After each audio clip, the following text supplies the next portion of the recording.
জ্বালানি নয়, এবার কি ইন্টারনেট কেটে দেওয়ার পরিকল্পনা? মধ্যপ্রাচ্যে শুরু হতে যাচ্ছে নতুন ধরনের যুদ্ধ। সংযুক্ত আরব আমিরাত, কাতার, বাহরাইন, সৌদি আরব, পুরো উপসাগরীয় অঞ্চল এখন নতুন এক আশঙ্কার মুখে। ইরানি ঘনিষ্ঠ গণমাধ্যমে প্রকাশিত কিছু তথ্য আন্তর্জাতিক মহলে তৈরি করেছে বড় ধরনের আলোচনা। হরমুজ প্রণালী, যা দিয়ে প্রতিদিন বিশ্বের বিশাল পরিমাণ তেল পরিবহন হয়, এখন আলোচনায় এসেছে ভিন্ন কারণে। বিশ্লেষকদের মতে এই রুট শুধু জ্বালানি নয়, বরং সাবমেরিন ইন্টারনেট ক্যাবলের একটি গুরুত্বপূর্ণ করিডর। এই ক্যাবলগুলোর মাধ্যমে উপসাগরীয় দেশগুলোয় ইন্টারনেট ও ক্লাউড অবকাঠামো পরিচালিত হয়। যদি এই নেটওয়ার্ক ক্ষতিগ্রস্ত হয়, তাহলে শুধু যোগাযোগ নয়, ব্যাংকিং, ব্যবসা, এমনকি রাষ্ট্রীয় সেবাও মারাত্মকভাবে ব্যাহত হতে পারে। সম্প্রতি প্রকাশিত তথ্য এই ক্যাবল লাইন এবং ডেটা সেন্টারগুলোর অবস্থান নিয়ে আলোচনা নতুন করে উদ্বেগ তৈরি করেছে।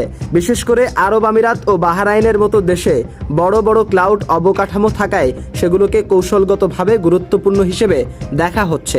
এদিকে সমুদ্র পথে উত্তেজনাও বাড়ছে।